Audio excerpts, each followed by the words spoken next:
From the Sportsplex at Matthews, Charlotte Independence looking to get back in the win column for the first time since July, taking on Hartford Athletic, looking to finish the season strong in the Eastern Conference of the USL Championship. Tonight's pregame is brought to you by Duckworth's Grill and Tap House, Champs St. Jacques, George Metellus alongside.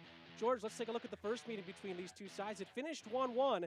Both teams showed some good attacking strengths. Yeah, absolutely. This was a match that could have had a couple of more goals in it as well. Opening goal, 3 minutes in, Mansali with the finish after taking advantage of a long ball over the top and exploiting that Hartford defense. And then Hartford respond 9 minutes later with Max Steves with the equalizer. 2 goals in the first 12 minutes, none after that, but still a lot of chances. And that's a positive sign for this matchup because we all want to see a lot of goals in this game. So this is going to be very encouraging for both teams. So you see there's Charlotte warming up, getting ready for this one. Mentioned it earlier, for looking for their first win since July 13. 10 games in a row without a win. They're looking to put some smiles on the home fans' faces. Yeah, absolutely. You want to get it done at home and score the goals, and that's been the biggest problem for Charlotte. They are second fewest goals. They scored the second fewest goals in the Eastern Conference. So they need to tick up. They need to play more aggressive in attack to get those goals and delight their fans here at the Sportsplex at Matthews. The side for Hartford defensively giving up 16 goals in their previous 6 matches. Most goals conceded in the USL Championship this season, George, but it's their inaugural season and looking to finish on a high note. Yeah, absolutely. And, you know, first season, there's going to be some growing pains. It's going to be difficult for the team to be organized. So it's not a surprise that they've given up a lot of goals. But if they can win this game, they build their confidence, build the tactics right for next season. We're hoping for a good one tonight. We're hoping for goals. We're hoping for a lot of action, and we're hoping for a lot of drama. It's Charlotte, and it's Hartford in the Eastern Conference of the USL Championship, and it's coming up next.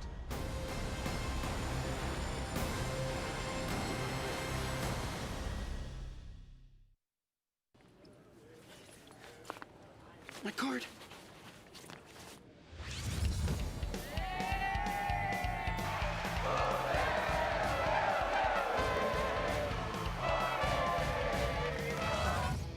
Misplace your debit card? Turn it off with your app. Excuse me, my card. This one's gotta be yours, right? Yes. And turn it on when you find it.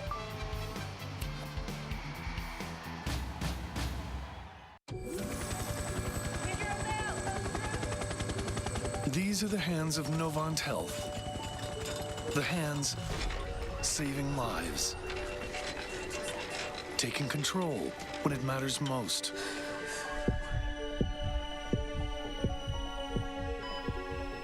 These are the hands advancing care.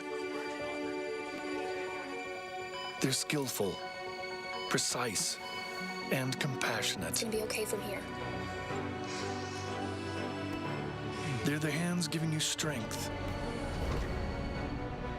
Those same hands delivering specialized care also take the time to hold yours. And they'll be waving goodbye as you walk out of our doors and back to your life. These are the hands of Novant Health, the hands making healthcare remarkable.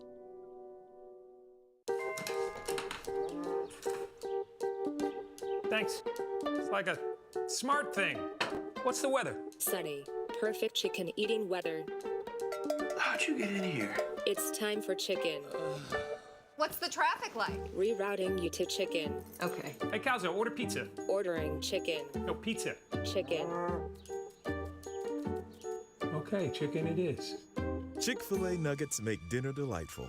Now that's smart. Champs St. Jacques, George Metellus back here with you at Sportsplex at Matthews in North Carolina. Charlotte and Hartford being led on out to the pitch by Tori Penso. Tonight's matchup is presented to you by Duckworth's Grill and Tap House. George, let's take a look at the starting lineups brought to you by Dick's Sporting Goods. We start with the home side, Charlotte Independence. 5 wins this season, all of them have come at home. This is how Mike Jeffries lines it up. Yeah, they've made 4 changes from the side that lost to Swope Park with Aaron Mon in for Stephen Ficot. Chad Porch comes in for Brendan McDonough. Alex Martinez is in for Clay Dimmick, and then Nicky Jackson up top for Jorge Herrera. Look at this 3-4-3 formation. This is an attack-minded formation for a team that needs to score goals. So it's going to be very interesting to see how it plays out. And on the other side of things, Jimmy Nielsen, his second time with an expansion team, George, and this is how Hartford Athletic line up. Yeah, Jimmy Nielsen likes to play the 4-4-2, kind of keep it basic and simple, rely on the shape of the team. They've made 4 changes as well. Alex Davey in for Logan Gadula. Sebastian Dahlgaard is in for Hugh Dixon. Daniel Bedoya comes in for Matt Jorgensen. And Daniel Barrera in for Nicky Downs. So both teams making changes, as you might expect, toward the end of the season, but especially after tough losses as well. Both teams also without 2 of their top scorers, at least in the starting 11. A couple of these guys could come off the bench as well, as our center referee, Tori Penso, gets us underway here from Matthews, North Carolina. Charlotte and Hartford here in the Eastern Conference. Both teams trying to finish the season strong. Both have been eliminated from postseason contention, but both are hoping that this is the start of really next season, trying to play as good as they can to finish this season to try to build some momentum heading into next year. Again, Sean St. Jacques, George Metellus, happy to be with you here, and it should be a good one. Charlotte again in their home whites, Hartford are in their road blues. And it'll be interesting to see how Charlotte does end up lining up here. Yeah, it's a chess match for sure. It is going to be a situation where does Mike Jeffries say, look, end of the season, let's try something new here. Let's get an attack-minded or an attack formation, work on playing with 3 in the back, or does he play it safe and decide to just drop 4 in the back, not concede any goals, and Hartford, a team that does give up a lot of goals, maybe try to catch them on the counterattack. So this is a tactical battle, a chess match between the 2 managers, just in terms of the formation. And then obviously we'll see how it plays out with the midfield and what players move up, drop back, and things like that. So this is going to be very interesting. Charlotte is kicking from left to right on your screens.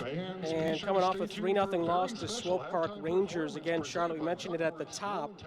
All 5 of their wins have come at home, but they haven't won since July 13th. It was a 2-1 win over St. Louis at the time, and they were outscored over the last 6 games, 14-3, just 3 goals in their last 6 games for Coach Mike Jeffries' squad. Caught up with him earlier this week, and the Swope Park game, he said they played well the first half an hour, and then after that first goal went in from Swope, things just went downhill, and they couldn't really stop the momentum after that, and really preached, George, scoring first in this game, almost essential for Charlotte.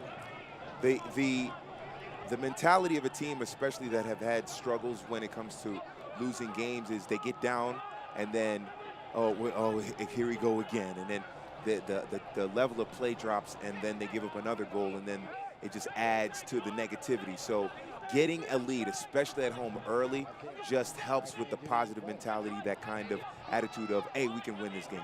Hartford playing with it on the near side. Cross into the middle, cleared away, and it's going to be a throw-in on the near side for the Athletic. You know, this game of soccer, a lot of it is tactical, and that's very important, but a lot of it is psychological. If you're a team that's lost and then you go down early or you give up a lead, it's very difficult psychologically to recover when you have that consistently happen throughout the season. Chance here, shot comes in, it's blocked. Hartford trying to clear their line, second shot, and it's saved. And a chance for Hartford to clear their lines. My apologies, it's actually the other way around. Charlotte are in their home blues, Hartford in their road whites. And that's Charlotte taking the initiative early on, George. They get an early shot on target. Absolutely, and look, they have to be the aggressive side in this game. They're at home. You mentioned it, they've struggled to score goals. Only 1 goal in their last 4 games that they've scored. So be aggressive. If there's an opening, I just mixed up opportunity and opening.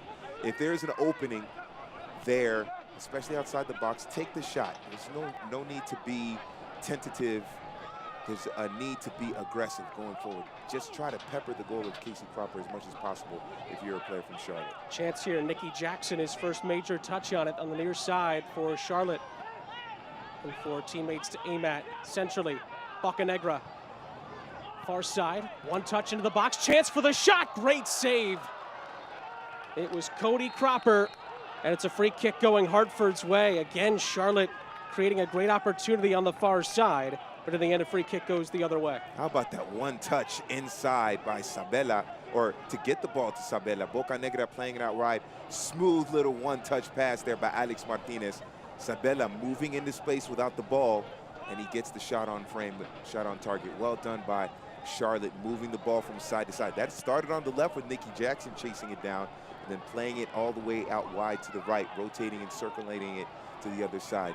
Some strong attacking football early here by Charlotte. It's one back. Sabella is fouled from behind. And Charlotte will be able to reset things and try to send this ball forward towards the penalty area if they'd like to. As Bedoya made the challenge for Hartford Athletic. Near side, Ben Sally pokes it forward. Jackson is pressured, and he gives it away. And Hartford win a free kick, as Harry Schwartz was able to win it and then win the free kick. For Hartford, in their inaugural season, take another look at that challenge from behind. They've lost their last 2, 3 of their last 5. They lost their first 8 matches of their existence this season. They got a draw on May 4th, their first point as Hartford Athletic. And then in week 11, finally got their first win, a 2-1 win over Luton United, who they've actually swept this season. Their last win was against them as well, a 5-1 victory back on September 7th. So they've swept Loudoun United this season, combined 7-2, so they'd like to play them every week, but they can't.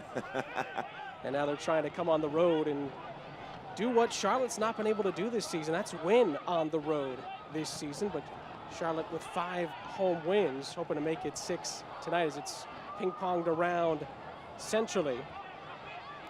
There's a chance to run onto that. Enzo Martinez, captaining the side this evening, almost got to that. It is a Charlotte throw on the far side. A little bit of sloppy passing in the midfield there by Daniel Bedoya of Hartford. Giving it away. Hartford cannot afford, especially with the way they've been struggling defensively, they cannot give the ball away in the midfield like that. They have to be very sharp and precise with their passing in the midfield. Near side initially with Bocanegra, back with Hartford Athletic. Gulo with the centering pass. Now a chance for Barrera, who pushes it back, but it's won back by Charlotte. Collapsing challenge there. Alex Martinez was there.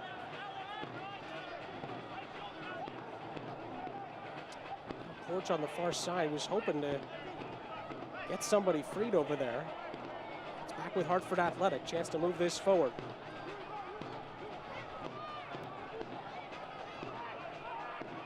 Hartford being very patient, looking for an opening. Barrera switching fields. Elliott Horde cutting in field. Doesn't see anything there. And Hartford will play it back to the midfield, and the back line for Hartford Athletic will reset. See that Charlotte defensively is trying to keep their shape. I call it basketball defending, where you just try to keep everything in front of you. You don't let anything get in behind you. So while they're not putting intense pressure or pressing on the ball, they're just trying to make sure nothing gets behind them so that Hartford can create goal-scoring opportunities. So Charlotte's defense trying to just maintain their shape and organization while not putting too much pressure on the ball in the Hartford midfield or the Hartford midfielders. And Sally controls. Back to Bocanegra. Near side now, Sabella. That's the first challenge. And Elliott Horde steps in, and it's back with Hartford, who are kind of trying to take the sting out of these first 5 minutes after Charlotte were really hammering at the door, and Cody Cropper's already had to make a pretty big save early on for Hartford. Some pressure though, and they win it back. Still with Charlotte. Bocanegra.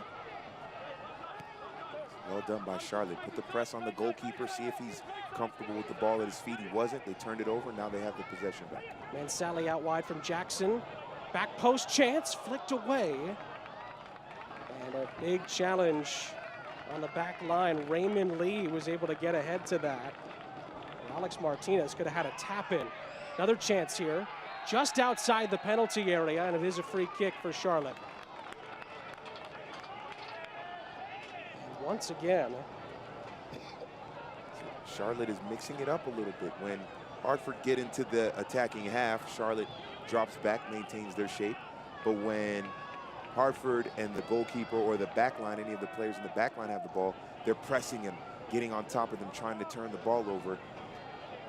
That's how they were able to maintain the possession here. And so Martinez, the captain, won the free kick. Julie Mansali will take this. Tough angle for a shot. Plenty to aim at in the penalty area for Charlotte in the 10th minute. It's lofted in on the doorstep. Oh. Somehow Cropper kept it out. Right off the line.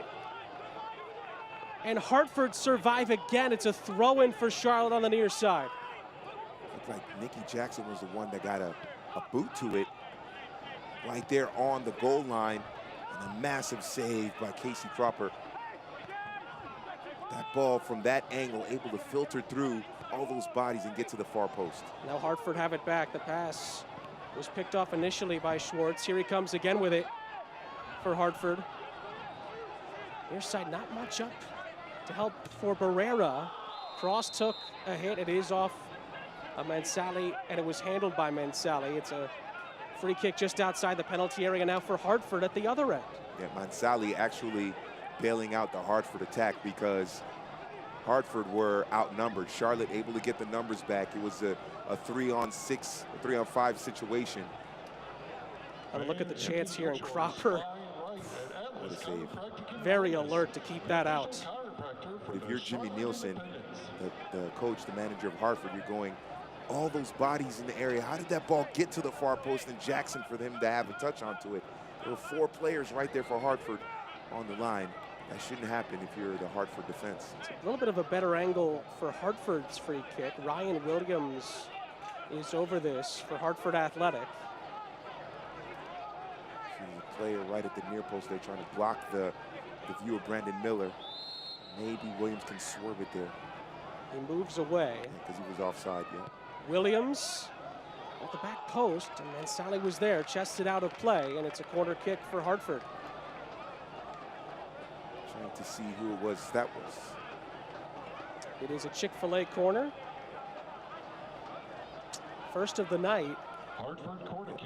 What you saw on that free kick there, Alex Davey was in front of Brandon Miller and then trying to obstruct the view of Miller and then moved out the way when the kick came in so he wouldn't be offside and then open up that space in the near post for a possible shot by Williams. Corner on the far side. Tori Penso, our center referee. Making sure there's no extracurricular activities in the penalty area. And Sally, always a physical specimen inside of any penalty area, but it was actually at the top of the penalty area. A couple of runners trying to move in towards the 6-yard box. In it comes, on the doorstep, almost went in, but there's a foul away from the ball. Nobody got a touch to that, I don't think, from either side. And it's going to be a free kick for Charlotte.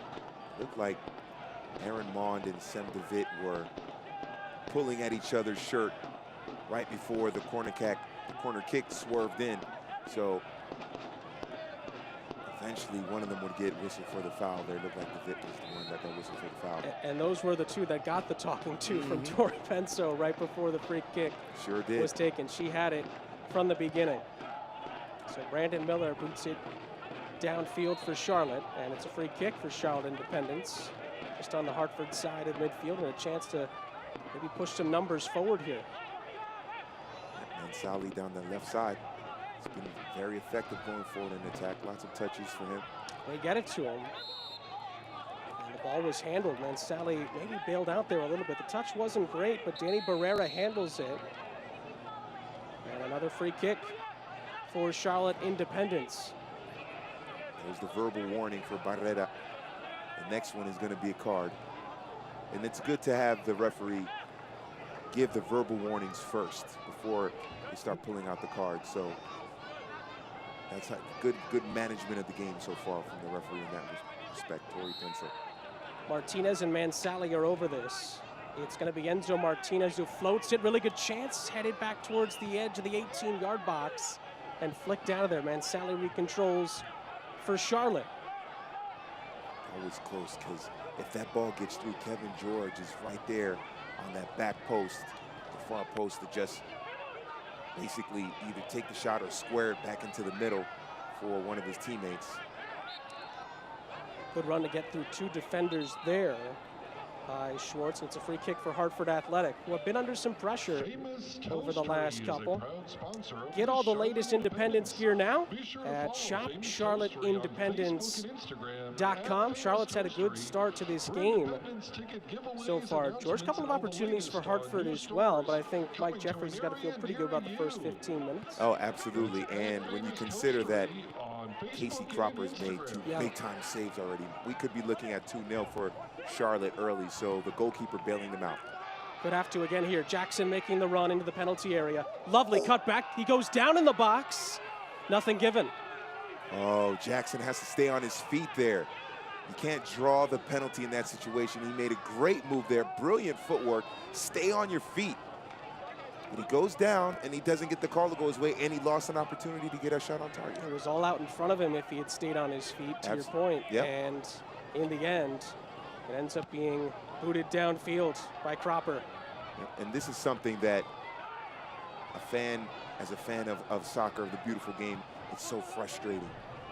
And you see a player make a move like that, and they go down in the area instead of continuing the action, the aggressiveness going forward. They go down trying to draw a penalty when they could have had a better chance if they stay on their feet instead of diving or going down too easily. So easily, I should say. Bedoya was trying to push that forward. Far side, Lee has had to be involved defensively quite a bit for Hartford so far in this one. He's had a couple of vital headers. Ball picked back off the Enzo Martinez. And I think Charlotte were hoping that advantage would be played there. They had the numbers, but I believe this will be brought back. And Enzo Martinez is going to make sure everyone's on the same page as to what happened there. He's saying they might have gotten his shirt pulled there as well. I thought he might get a card or probably get a warning there, because after the whistle blew, he just kicked the ball out of frustration. But as I mentioned, I like when the referees give the verbal warnings for things like that. You don't need to give a card so early in the match. I'm sure that's what Torrey Penso did. Essentially still with Charlotte. Touch almost got out of the reach, but it's played forward well, and Sabella has it. Near side now, Mansali, who's been dangerous on this near side. Sabella into the penalty area, good challenge. And it's a corner for Charlotte. The late challenge comes in from Ryan Williams, with a chance for Charlotte to whip this into the penalty area. About Mansali, whether it's Sabella or Jackson, he's been able to get forward down the left side and cause problems for the Hartford defense. He's providing that width for Charlotte so that his movement can pull the defenders out, open up space for the attacking players. Mansali playing very well, looking dangerous early on. Chick-fil-A corner is swung in near post, bundled around in the penalty area. Nobody got a really good touch to it. And it's cleared out for a throw-in for Charlotte on the far side. Dangerous ball whipped in, but nobody really was able to get a foot to that. And everyone that touched it really couldn't do much with it. Yeah, and Sean, early on in this match, we were 18 minutes in. About 3 or 4 times we've seen the Hartford defense struggle with the set pieces that Charlotte is putting together. So if they don't tighten that up, we might get a first goal of the match from a set piece for Charlotte, because they've looked dangerous. They're getting closer and closer to scoring a goal from a set piece. Here they come again on the far side. Ball is kept in. Lee does well for Hartford, now trying to shield it out of play. It's still in play, but Raymond Lee does very well there for Hartford to clear the lines. Yep, that's what you want your defenders to do. Use their bodies to get in between the ball and the opposition player. Raymond Lee does that. Clears it away, allows the defense of Hartford to reset and reorganize. Mansali down this near side. Sabella working as hard as he can to keep that in play and keep possession, but it's back with Hartford. And Elliott Horde has been tough to deal with on this near side. Mansali hasn't had too much trouble when he's been able to maraud down this left wing on the near side. Ball control, Daniel Bedoya gets it back. Some pressure from Enzo Martinez. See, their early possession favors Charlotte. Just hasn't shown up yet on the score sheet. We thought that Charlotte would come out with 3 in the back, but it's really 4 in the back. Yeah. It's almost like a 4-2 or 4-3-3, if you will, with Mansali, Mond, Roberts, and Porch, and then the midfield, Bocanegra, George, and Martinez, and then Sabella Jackson and Enzo Martinez. There's two Martinez. Alex Martinez in the midfield, Enzo Martinez pushing up further in the attack. As we mentioned, the loss to Swope Park, it was a very similar script. First 30 minutes went Charlotte's way. They didn't get the reward. Yeah. And Swope Park really dominated the last 60 minutes. Yeah, it was very frustrating, I'm sure, for Charlotte and Mike Jeffries. And then you're talking about Swope Park, who's last in the Eastern Conference. So to lose at home to Swope Park was certainly not a positive thing. We'll put it that way. But the good coaches, and I'm sure Mike Jeffries learned from that and made the little tactical adjustment there. You have to experiment sometimes. Yeah. You find out if it works or not by the result.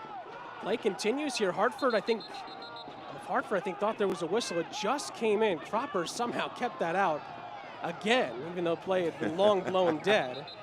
It's a goalkeeper's mindset no matter what. Even in warm-ups, you'll see certain goalkeepers never try to let the ball in, even if it's just a warm-up. Yep. And Cody Cropper, again, even though the play had long been blown dead, said, nope, not even now. You're not going to score now either. The goalkeeper instinct. That's right. I mean, they don't. If their child was shooting on goal, they wouldn't let the kid score. That's the goalkeeping instinct, right? That's right. It's like, no, son, you gotta get your technique down to beat me. Gotta earn it. Yes. I said, Dad, I'm 5 years old. Doesn't matter. So far, Cody Cropper has bailed out Hartford multiple times. Sure has. And despite the couple of chances that Hartford have had from their own set-piece opportunities, they have not been able to really trouble Brandon Miller too much yet. Well, that's going to be a free kick going Hartford's way. Looking for the latest USL Championship news and Select is the official ball supplier of the USL Championship and many of the finest leagues in the world. Since 1947, Select has been the leader in soccer ball quality and innovation. For the latest Select products and special offers, please visit SelectSportAmerica.com. Still waiting for the Select ball to go into the back of the net for one of these two sides. This is a chance for Hartford. Williams again to take this, with plenty to aim at just outside the penalty area. Ball is lofted, and Brandon Miller has no problems with that. Brandon Miller, in 21 appearances prior to this game, 89 saves, second most in the USL Championship this season. But the good news for him is he really hasn't had too much to do yet, while his teammates have been doing a whole lot of this, pressing forward. Chance here, Martinez, it opens up for him. Cropper is there again. Hartford not quite clearing this. Could be another opportunity. This time, Raymond Lee is there. How about Enzo Martinez, though? All that time and space at the top of the penalty area. I mean, he had a lot of time and a lot of space to decide what he wanted to do. It was well played down that right side by the Charlotte attack. Here they come again on this near side. Sabella in the penalty area. And it's cleared out, I believe, for a corner. DeVitt got the touch, and actually this might be a throw-in. Here's another look at that last chance for Charlotte. And maybe Enzo Martinez could have taken one more touch there. Yep. This was a throw-in. Enzo Martinez thought it was a corner, as did I. It was a throw-in. And the ball was deflected right back out of play, and Hartford will have a chance to try to clear their lines here.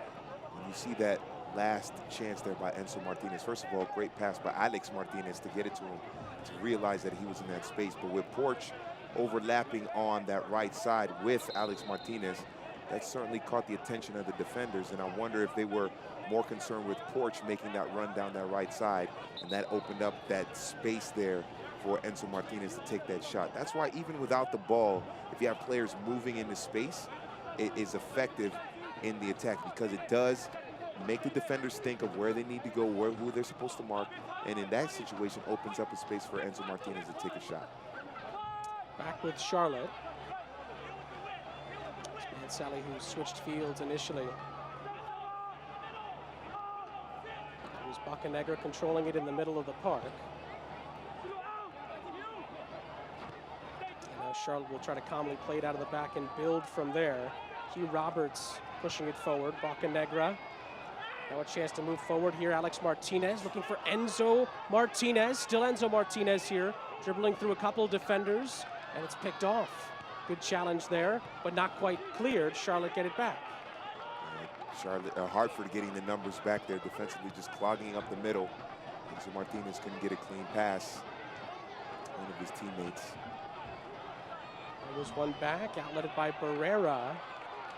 Our side, go Hartford's way. Good strong tackle there by Chad Porch. Dalgard off the ball. Dalgard with that heavy touch, trying to use his pace to get around Porch. Porch up to the challenge, makes it a strong tackle. First 25 minutes, Sebastian Dalgard, one of 4 leading scorers for Hartford, really hasn't had too many touches for Hartford Athletic, and I think Charlotte's got to feel confident about that. And Jose Angulo as well really has not gotten too much time on the ball either. Absolutely, and what's going on is that Hartford down the right side is when they've looked the most dangerous, but they don't have that much possession either, so they're being starved of the ball a little bit. Angulo being starved of some service as well, and because of how much has been opening up down the right side, they've been favoring that part of their attack to try and get this opening goal. 5 goals apiece for Dalgard and Angulo, tied with 2 others for the team lead, as there is a card given out here. Against the Independents in the 26th minute on number 15, Ricardo Bocanegra. Bocanegra into the referee's book. First yellow card for either side. It is a free kick for Hartford that DeWitt will take. Well, it seems pretty spread out for Hartford towards the penalty area. Yeah, man marking. And they'll play it short. Good challenge, but still with Hartford here. Cross into the penalty area, back post, and that touch was vital to kind of shepherd that out. Porch got there, and it's a corner kick, a Chick-fil-A corner kick for Hartford on the far side. Charlotte, Bocanegra was there, almost won the ball back. Bit of a missed touch. Let's see if Hartford can take advantage of it.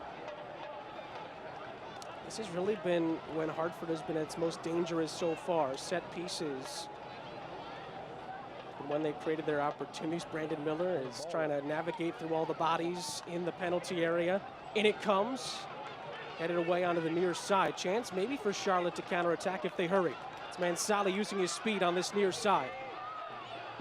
He does have numbers with him. Charlotte trying to hurry. It's a lovely switch of play onto that far side. Chance to pass it into the penalty area. Martinez not there. Mansali heads it down. Cropper got the initial touch, and Hartford escape again.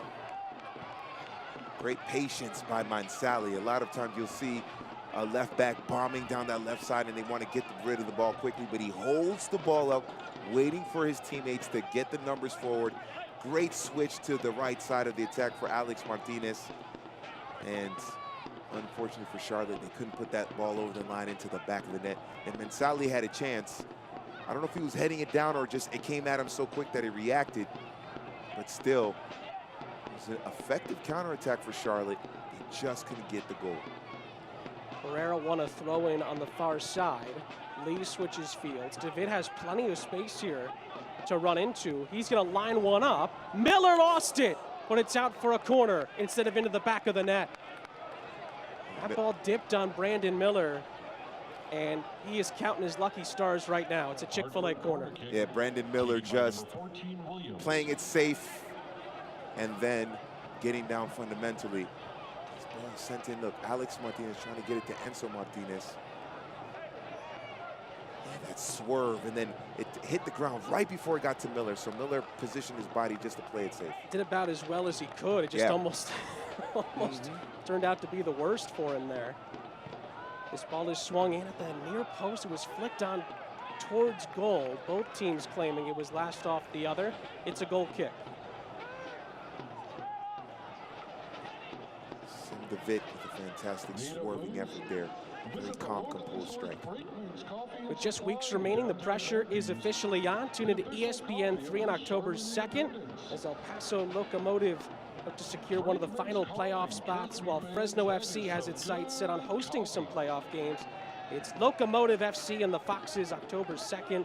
for Wednesday Night Soccer on ESPN3. So many good games coming up in the East and in the West, not just this weekend, but in the weeks to follow as well. So a lot of good soccer still to be played in the USL Championship, and still a lot to be determined in both conferences as well. Fresno looking to lock up that number 2 spot in the West. So that's going to be an important game for them. I mean, they must be feeling confident after what they did against Phoenix. Incredible. That is, when I saw that result, I was shocked, because you just got used to Phoenix winning every game. So you know that eventually they're going to lose, but you just don't know when, obviously, and it's a shock when they do. But you know it's going to happen, because nobody goes 100-0. But to see them take down Phoenix was big, and probably provide a blueprint on how to beat Phoenix in the playoffs. It was interesting, just to finish and kind of double down on your point. I remember talking with some of the Phoenix coaching staff a couple of weeks ago, and they brought up Phoenix. They weren't even playing Phoenix. They said, we're not afraid of Phoenix. We're ready for when they play them.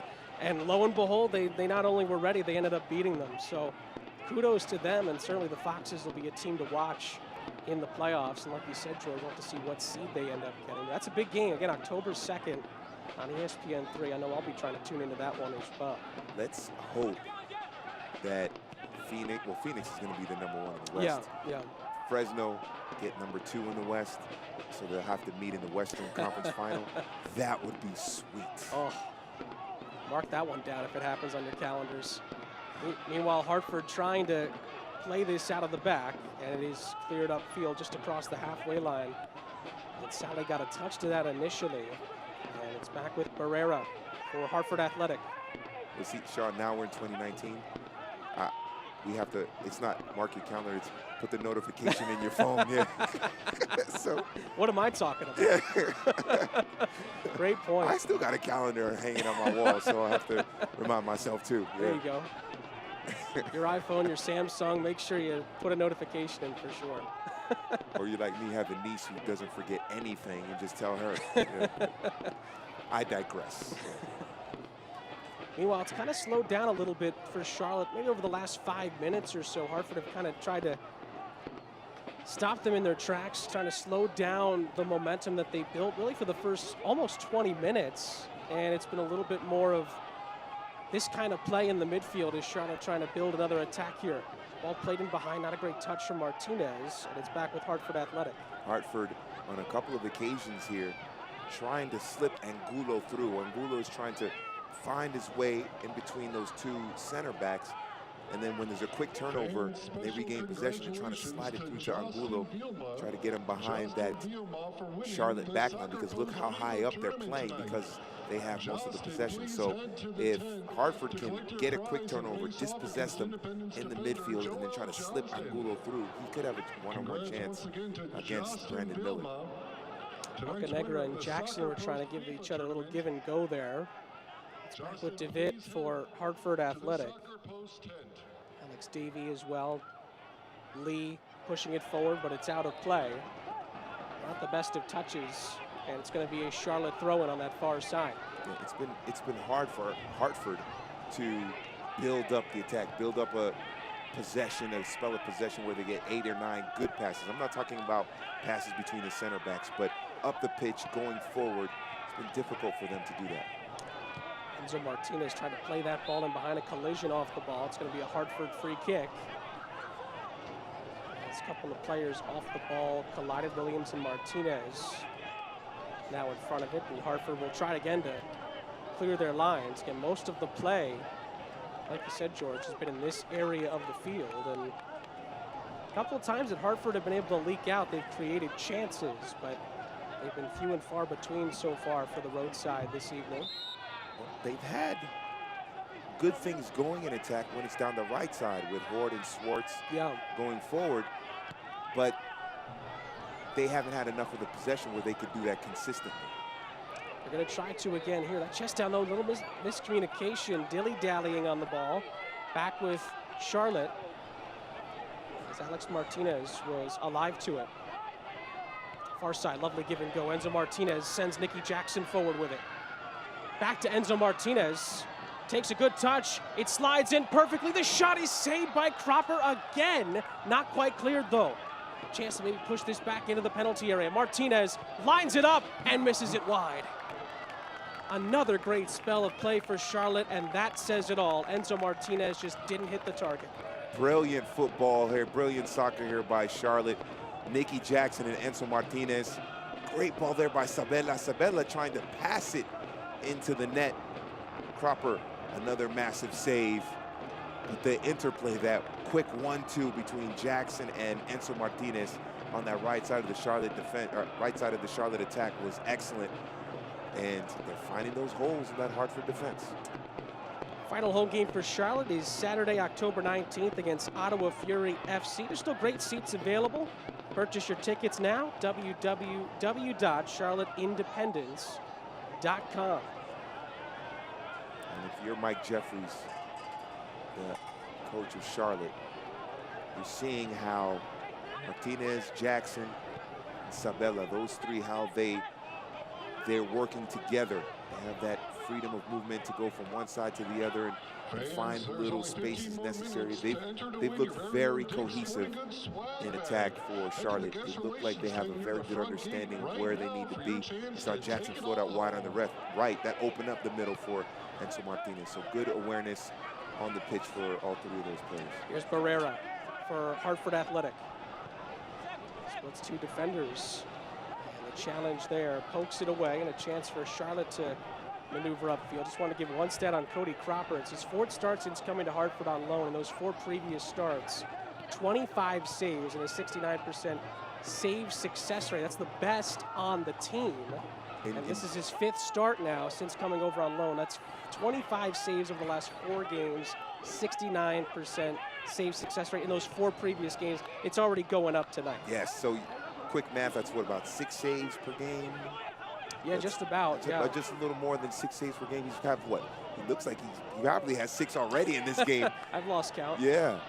Might have to get called into action again, but Lee was there at the back post to head that away. Not able to control that was Bocanegra, just on the outside of the penalty area. He gets it back here for Charlotte. Sabella, was that a no-look pass? Lovely to find Jackson. Just couldn't quite maneuver past Ryan Williams, who stepped in well, and it's back with Hartford Athletic. Yeah, they've learned a little bit, Hartford, from the last 2 chances, and they just got enough bodies in the middle there to clog up the space, not allow Jackson to have some free reign. But Charlotte's best opportunities have come when they've broken out on the counter and been able to beat the midfield of Hartford to the penalty area so that they don't get the numbers in their favor defensively, and then take advantage of some good passing and running into space there. So when Charlotte is in transition, they've looked much more dangerous in attack than when they settle the possession and Hartford are able to drop back numbers and organize the defense a little bit better. Aaron Mon made the challenge there and then won the free kick for Charlotte. Poked over Enzo Martinez's head. Keep his hand down in case he accidentally handled the ball there. Ball's picked back off though by Charlotte. Some time and space. Lovely poke out wide there. Nikki Jackson with a chance here. Not too much to aim at. He'll try anyway into the penalty area, and it's touched out of there by Alex Davey.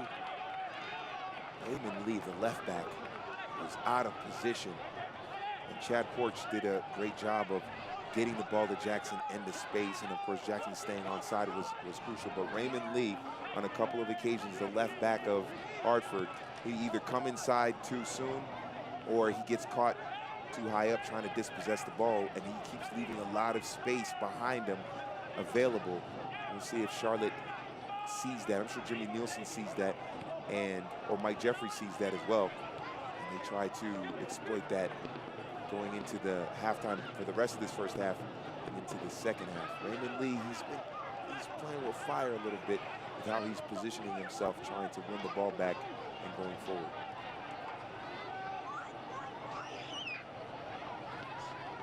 Hartford tried to get across midfield though. Jackson was able to poke it away. Ball played in behind on the far side for Alex Martinez to chase. Cuts it back onto his left foot. He's looking for some help. Back with Jackson. And it's cleared away. Not all the way cleared though. And Sally on the near side. Surveying his options. Now Bocanegra. Switching fields. Charlotte won back the possession there. Raymond Lee was going forward in attack, and they lost the ball in the midfield. Nicky Jackson dispossessing, I believe it was Williams in the midfield, and he got caught too high up there. It wasn't his fault because obviously they lost the ball, but you would see they were able to get down that right side in behind Lee and exploit that space. Tangle of legs there that goes Hartford's way. It's taken quickly by Williams, trying to float that downfield. Covered well though, the back line for Charlotte was able to hold firm there. Here they come again, Enzo Martinez. Oh, they were trying to find him, and then Nicky Jackson was making the run as well. Picked off by Hartford. Here's Bedoya. Fans, Novant Health is the Barrera. official healthcare provider There's some of pressure. Charlotte Independence. And Bedoya Should you again. need any medical attention he during switches tonight's fields. game, please visit the purple Novant Health tent located Now field Hartford level on okay the with south keeping side of possession. the Back to stadium. Lee. Novant Health, improving Alex health of our Davey. community one person at a time. Almost like Charlotte are trying, sucking in Hartford, saying, okay, we'll give you the possession a little bit, keep that back line coming up higher and higher up the pitch, and when we get the ball quickly on the counterattack, we'll have the transition in our favor. Good challenge by Schwartz to thwart Jackson, who was trying to make his way into the final third. Here's Williams. Herrera. Near side here. And Bedoya ends up losing control of it and losing possession as well. See, Charlotte, they want to play faster. They want to play more quickly when they have the possession, getting bodies forward, having players run into space. Chance here, Martinez. Oh, not a great first touch. And Hartford is able to clear that. More time and space there, I think, than Martinez realized, like the earlier chance. And it goes begging. Yeah, it's that first touch. You mentioned it, Sean, the first touch. That's so crucial. Could be a big opportunity here for Hartford. Off the post. What a chance. Frangula, really his first big opportunity of any note on the ball, and he hits the right post. Basically had a one-on-one chance for Hartford to snatch the lead out of nothing. So a long ball played over the top. So it's a one-on-one duel between Hugh Roberts and Angulo. Hugh Roberts probably thought he was being fouled. And Angulo with the angle just missed it. Living up to his name, if I remember correctly, Angulo in Spanish is angle. Or maybe it's Angulo. I don't remember. But the point is, he had a great chance, and he won the physical battle against Hugh Roberts to get that shot off, and it went just wide. Like you said, George, everything right until he hit the post. Yeah. And that's unfortunate. That's unfortunate for Hartford because they haven't been able to generate anything. We talked about it earlier in this first half. Angulo hasn't had much touches at all, and he finally gets one, and he can't convert. But it shows how dangerous he is, that he just needs one touch, and he can threaten the defense or possibly score. Fans, you can continue to enjoy the USL on ESPN through the 2020 through 22 seasons. The USL is excited to announce that the championship and League One will remain with the leader in sports for 3 more years. ESPN Plus will continue to be the home for all things USL, and at least 19 games a year will be featured on the ESPN family of networks, including 9 games on ESPN Deportes. Continue to follow, support, and watch your club on ESPN and ESPN Plus. Charlotte trying to push forward here. Martinez. And once again, Cody Cropper is in the right spot at the right time. How did Martinez manage to maintain the possession when he was surrounded by 3 or 4 players? That was a magic act what he just did there to even get that shot off. Before he got the ball to Jackson, he was surrounded by 3 players, and he still managed to keep possession of the ball. And maybe the defenders were hesitant because it was in the penalty area. Obviously, don't want to foul him. But that was pretty impressive how Enzo Martinez was able to maintain the possession of the ball with 3, I think even 4 Hartford players around him.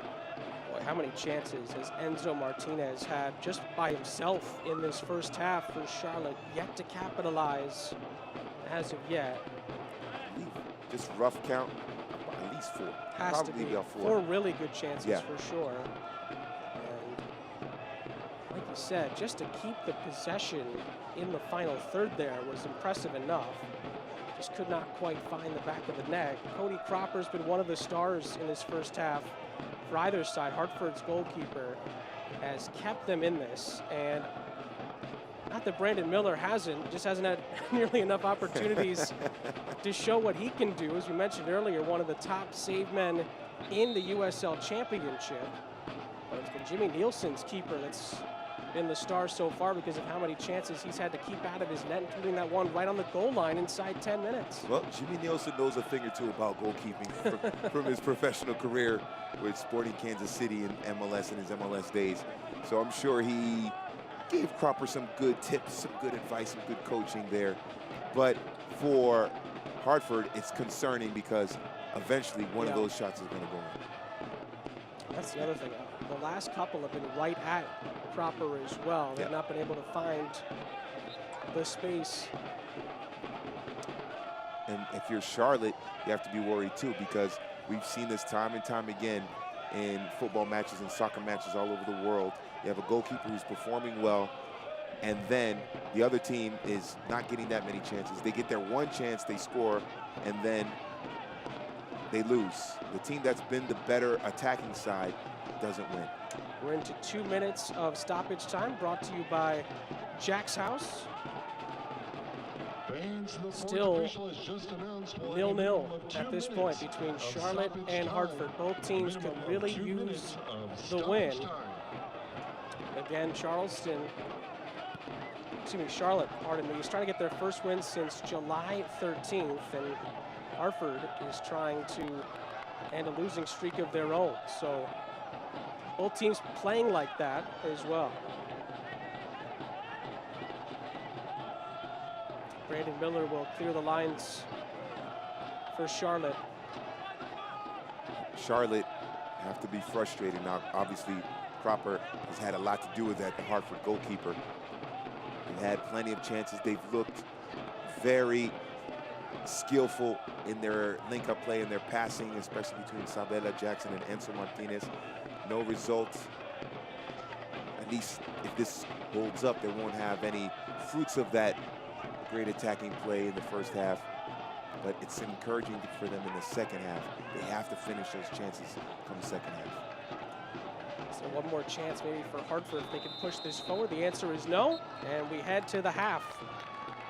0-0 between Charlotte and Hartford. Both teams have had opportunities. That man has had the most of any to break the deadlock. Enzo Martinez has been dangerous throughout most of the first half, but it's still 0-0. George, your thoughts on the first 45? Well, I think for Charlotte, it's a matter of finishing because they've been able to get into the penalty area, get into their attacking half, and create chances. Hartford, they got to tighten things up defensively, and when they do get a chance, they have to put it away. At the break, Charlotte 0, Hartford 0. The halftime report is coming up next.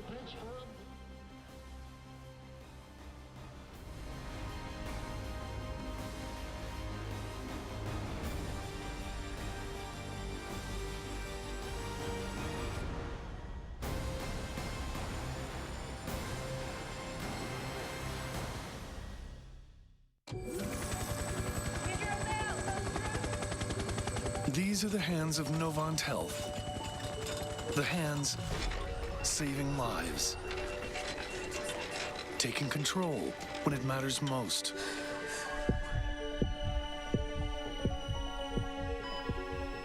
These are the hands advancing care. They're skillful, precise, and compassionate. It's gonna be okay from here. They're the hands giving you strength. Those same hands delivering specialized care also take the time to hold yours. And they'll be waving goodbye as you walk out of our doors and back to your life. These are the hands of Novant Health, the hands making healthcare remarkable. Tarjeta.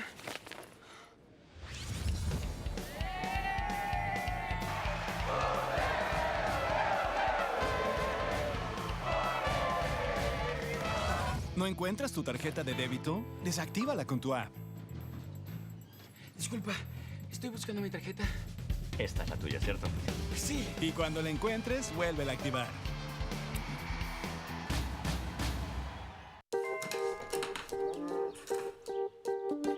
Thanks. It's like a smart thing. What's the weather? Sunny. Perfect chicken eating weather. How'd you get in here? It's time for chicken. What's the traffic like? Rerouting you to chicken. Okay. Hey, Calzo, order pizza. Ordering chicken. No, pizza. Chicken. Okay, chicken it is. Chick-fil-A nuggets make dinner delightful. Now that's smart. Sean St. Jacques, George Metellus back here with you. Tonight's halftime is brought to you by Duckworth's Grill and Tap House. 0-0 between Charlotte and Hartford so far. Let's take a look at the upcoming schedules for both sides to finish up the season. George, let's start with Charlotte. 2 road games on tap, and we mentioned it during the first half. Ottawa Fury at home to finish things up on October 19th. Yeah, and for Charlotte, look, they don't want to be the last place team in the Eastern Conference. So you have 9 possible points here. You figure if they can get 7 out of 9, maybe get a win on one of those road games, and then obviously take care of business versus Ottawa, it'll end the season the right way, get them going positive for next season. Hartford Athletic in their inaugural season. This is how they finish things up. 3 home games coming up. This is the last road game for Hartford Athletic this evening. 1 half to go, of course. Swope Park, Birmingham Legion in there as well, and then Tampa Bay. Yeah, and 9 points essential. You know, you want to give the fans, your home fans, positivity, something to look forward to for the future, for next season. So they got to win every game, finish the season strong, give the home fans something to anticipate and feel good about for next season. News and notes, Eastern Conference standings, all that and more coming up. But first, some highlights from the East this week and what's been a fun USL Championship week in the Eastern Conference.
Let's go with the left point, Jamal Johnson. What a goal! Perfectly played.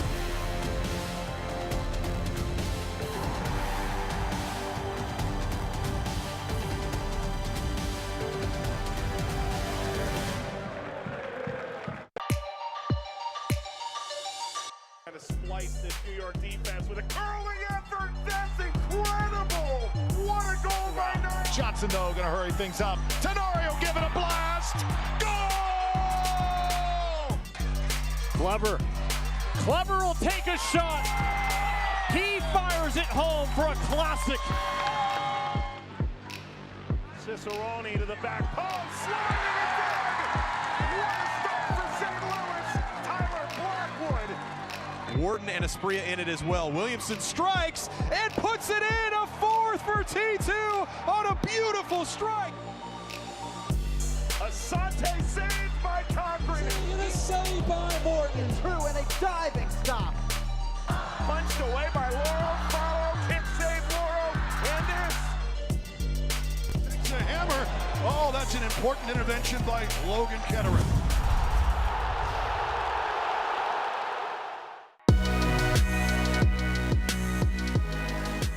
Knocked on. Klaus fires and back of the net.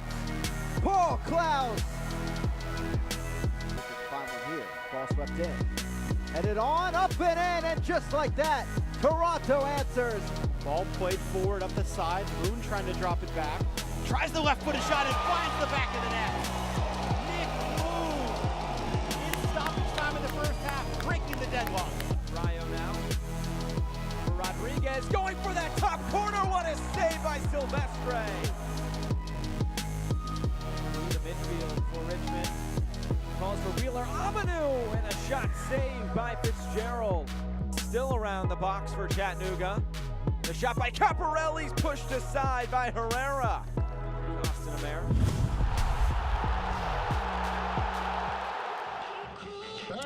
Sean St. Jacques, George Metellus back here with you. 0-0 at the break between Charlotte and Hartford. Tonight's halftime is brought to you by Duckworth's Grill and Tap House. George, let's take a look at the news and notes from around the USL Championship. Coming down to the stretch of the season, 8 teams are already in the West and the East. Goodness gracious, still a lot to figure out. And of course, a big game coming up on Wednesday night as well, as El Paso takes on Fresno. Oh, that is going to be a very important matchup right now. El Paso trying to get into the top 8 there and solidify their place in the playoffs. And of course, Fresno trying to lock down second place in the Western Conference. It is going to come down to the very last game of the season. That makes it all the more interesting. Let's take a look now at the Eastern Conference standings, which are brought to you by Wells Fargo. As tight as it can be at the top, Nashville, New York Red Bulls. 2 involved, Indy 11 as well. So a lot to still figure out. And that's just the 10 that we know at right now are in. Of course, number of teams with some games in hand as well. How about that? 2 points separating first from 5th. Oh, incredible. It could be reversed by the time the season is over in the regular season in the Eastern Conference. But that shows how competitive the Eastern Conference is, and that just means the playoffs are going to be even more and more intense. Here are some of the upcoming matchups that could impact the standings as well. I always like to see how North Carolina and New York Red Bulls, when they get together, it always seems to be an interesting one. St. Louis and Louisville City as well, definitely one to look out for as well. Yeah, that is going to be big fun. St. Louis and Louisville. And, of course, they're Louisville the champions, so we'll see how they do and as they try to defend their crown. But, man, these last 2 weeks of the regular season are going to be so much fun. Itching to see how it all plays out. At the moment in this one, still 1/2 to play out between Charlotte and Hartford, 0-0. We'll come back with the highlights and the stats after a quick break. Remarkable. My card.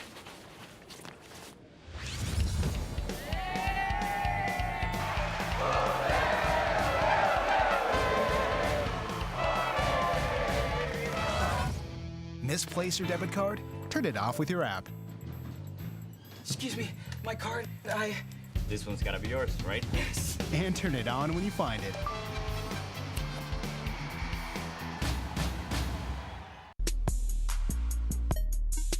This is your health system, powered by Exos. Exos programs are shaped by science, driven by data, and dedicated to pioneering human performance at every level. We train from youth ages through the professional ranks, in addition to the adult general population. Though the goals of each individual may differ, The philosophy and approach are identical. Mindset, nutrition, movement, and recovery. These are the pillars of Exos programs and the foundation on which all athletic improvement is built. They take you beyond the simplicity of the exercise and connect that to how it impacts your final performance. Exos got me back in shape. I'm feeling great, sleeping well, eating right, body's back where it needs to be. Rapids on three, rapids on three. 1,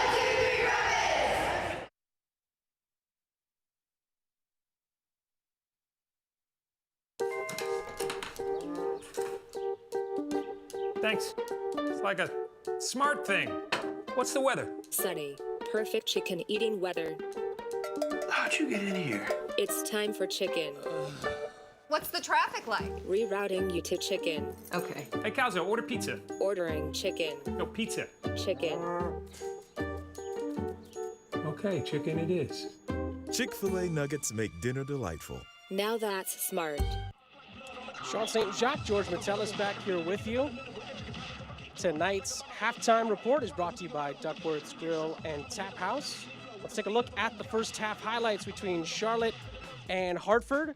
Two teams that certainly aren't playing like they're out of the playoff picture. Both teams have had some good chances. Enzo Martinez has been involved in a lot of it. So is Cody Cropper, the goalkeeper for Hartford, has made a lot of big saves. Cropper has been the best player on the pitch in the first 45 minutes. There's a great save there. And then this one, off the line to deny Nicky Jackson. That's the best one out of all of them. He's been spectacular. Look at Enzo Martinez, ton of space here. Long-range effort, Cropper playing it safe by punching it away. This was on the counterattack here. Well worked on the right side, Alex Martinez. And Cropper again doing enough to prevent a goal. A lot of one-way traffic here for Charlotte. And then great opportunity here, Sim DeVitt. Hey, why not? From that range, you're being unmarked. He hit it very well to keep it down and force a big save from Brendan Miller. This was one of the last chances in the first. Again, Enzo Martinez had some time, had some space, lovely through ball, and again, Cropper was there as Sabella could not tuck it home. Hartford, though, did have some chances, though, and this was the big one that they had in the first half. Yeah, Angulo just doing well to muscle Hugh Roberts off the ball, and then great shot, but off the post. He beats Brendan Miller, but just can't get over the line into the back of the net. A tough break for Hartford because they could have taken that halftime advantage. Being told looks like that Hartford made a substitution as Nicky Downs is now in, and Daniel Bedoya is out for Hartford. So Jimmy Nielsen does make an adjustment with a personnel change at halftime, and we will see how that changes things going forward for Hartford Athletic. Nicky Downs started in the match against Ottawa. Down the right side is a right back, so you figure he's going to be on the right side. Who will drop back, or where he will fit in? Actually, Bedoya was in the middle, center midfielder. So Nicky Downs is going to play that right-sided central midfielder for Hartford. Team switch sides here in the second half. Sean St. Jacques alongside George Metellus. 0-0. Both teams had some good chances. Charlotte had the better of the first half. And they are now kicking from left to right in their home blues. Hartford in their road whites. Sportsplex at Matthews, the venue. Brandon Miller backing up towards his own goal line, clears that away, and Charlotte will try to move that forward. It's headed away. It's a Charlotte throw-in on the far side. Charlotte trying to keep doing what they were doing in the first half and adding on the finishing touch. And Hartford, I think, feels comfortable, at least from my view. George, I'm interested to hear yours, of just sitting back and then looking to hit on the counterattack if they can. For Hartford, Hartford sitting back on the counterattack. That might be their best course of action in the second half, because in the first half we saw that they were not able to generate any real danger in attack when they had possession, and they couldn't string together. They had a tough time stringing together 6-7 passes going forward. So maybe playing the counter is their best option in the second half. Hartford had a player down there for a moment. Play continues. Ball into the penalty area, headed away, not quite cleared though. The back post, was there a push or a hold there? It's out of play, and it's a corner kick for Hartford on the far side. I think Hartford might have a case here. Harry Schwartz, Hartford corner kick. it looked like either his arm or his jersey was being pulled in the penalty area when he was chasing the ball down there. He just signaled to center referee Tori Penso that he thought that his shirt was pulled. In the end, it's a corner kick for Hartford on the far side, a Chick-fil-A corner. This is where they've created their best opportunities on set pieces, plenty to aim at in the penalty area. In it comes. There was a chance there initially for Sem David, just couldn't quite get on top of it, and now Lee will retreat for Hartford. And those corner kicks, set piece opportunities when the ball gets flighted into the area. David and Alex Davey, they are the intended targets, probably the best players to get onto the end of those headers, win those headers in the air. Williams won that back, tried to send that through for Harry Schwartz, but it's picked off by Charlotte. Now on this near side, Sports trying to make the run. It is a Charlotte throw. The wing players for Charlotte have definitely had their way in the first, went on 50 minutes now in this game. Back to Porch from the throw-in. Spins out of a challenge. And is composed on the ball there to keep possession. Now some pressure there from Hartford. But in the end, George wins the throw. And it's a good point, Sean. Composure on the ball. That is so critical, especially when you're pinned on the sideline and then you have those Hartford players looking ravenous to try to win the ball. And there were 2 or 3 players there, but Porch kept his calm, kept his composure, got rid of the ball in a timely fashion in order to maintain the possession for Charlotte. Jackson was the target as that ball was played towards the penalty area. Alex Davey was able to clear the lines for Hartford, and Charlotte in their own half will take a throw-in on the far side. Again, Charlotte trying to get their first win since July 13th. And Hartford trying to add another road win to their collection in their inaugural season. Chested into the path of Sabella. Here's Enzo Martinez striking it, and it's wide. Out for a goal kick. Enzo Martinez, obviously confident after the first half when he had a lot of time and space. He just mishits this one. Maybe a little more patience, hold up the play a little bit longer. Alex Martinez was open, unmarked down the right side. If he holds the ball up, maybe attracts a couple of defenders, gives Martinez time to get into that space, makes the right pass. Martinez is one-on-one against Cropper, and then I would say he could score, but the way Cropper's been saving shots, maybe he wouldn't score, but at least it's a one-on-one opportunity for Alex Martinez going up against Casey Cropper. Far side. And Sally has had a really good game so far for Charlotte. Ball was placed into traffic, won back by Hartford Athletic. Barrera now looking forward on the far side, gets it back. Hartford with a few players in the penalty area here. Barrera sizing up his defender. Man, Sally with a good challenge in there. Barrera keeps it, lays it off, went down. It's going to go the other way. And Mansali, he is very lucky there, and he had to track. He's the left back there for Charlotte, and he got caught out of position, and Hartford were able to play it in the space behind him. But because they were a little bit slow in developing their attack there, Mansali able to get back, made the play defensively, and able to get the ball back for Charlotte. So he got bailed out a little bit there by how slowly Hartford went and how slowly they were in being aggressive in attack. Moving forward by Brandon Miller.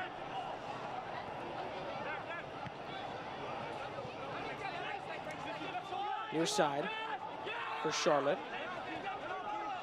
Porch to George. Jackson. That ball was touched away from him. Chance to move this forward here. Far side. Maybe a chance to swing this in to the penalty area. Schwartz is assessing his options. Barrera. Touch for Nicky Downs, the substitute. Near side, Raymond Lee.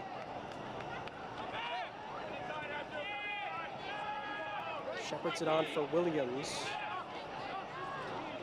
Ryan Williams gets it back. A little bit of a triangulation there between Lee, Williams, and Dahlgaard on the left side. And a good stretch of possession for Hartford until right there, but they'll get a throw in on this near side. And Lee tried to play Dahlgaard into a little bit of space there, but just a little too heavy on the pass. It's created by our very own number 7, David has to backtrack here. He'll play it all the way back to Cropper. Sprinkle of bacon. That's the Dominator at the Libretto's truck. Cropper looking for Lee. Lee shepherds it on and continues to push it forward for Hartford. A turn by Barrera. That ball in behind, a really good chance here. Offside, though, is the call. And just when Jose Angulo thought he was in, he's brought back for not quite timing his run. With just weeks remaining, the pressure is officially on. Tune in to ESPN 3 on October 2nd as El Paso Locomotive look to secure one of the final playoff spots, while Fresno FC has its sights set on hosting some playoff games. It's Locomotive FC and the Foxes, October 2nd for Wednesday Night Soccer on ESPN 3. Angulo, and you mentioned it, Sean, just off on the timing there, caught offside, but it's available for them. It's there. They can hold the possession there, and Angulo can find the right spaces there. Time his runs a little bit better. The ball was through. He was able to sneak in behind that Charlotte back line. Centering pass to George. Floats it on to that far side. Mansali trying to, again, maraud down that far side. Good ball into the penalty area. Just too far, though, for Nicky Jackson. And Cropper resets things for Hartford. I think the ball played in by Mansali, but he had Sabella in front of him for a shorter pass and a safer pass. But Jackson was in the right position, did get inside of the defender there. So I can understand why Mansali made that pass. Jackson had the position on the marker, on the defender. I believe it was Davey. Sabella blasted that out for a throw-in for Hartford on the far side.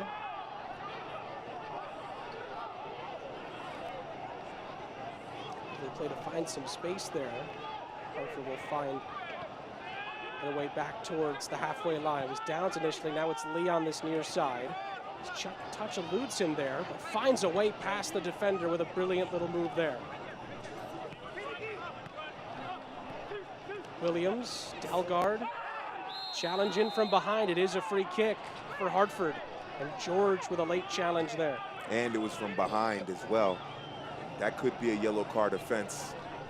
Wouldn't surprise me if Kevin George sees yellow. Here's another look at that challenge.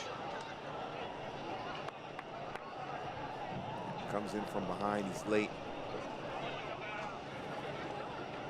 He's lucky he didn't see yellow there.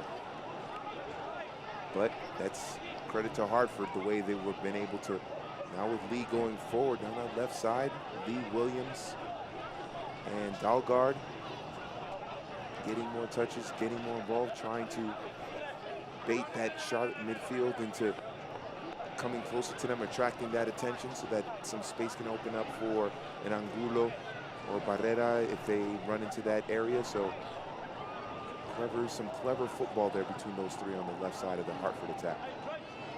Porch was down for a moment for Charlotte, but he's back on the pitch. Ryan Williams is over this. And George actually did end up picking up a yellow card for that challenge. Yeah, when you come in from behind late, 10 out of 10 times you're going to get a yellow, and it's a deserved yellow.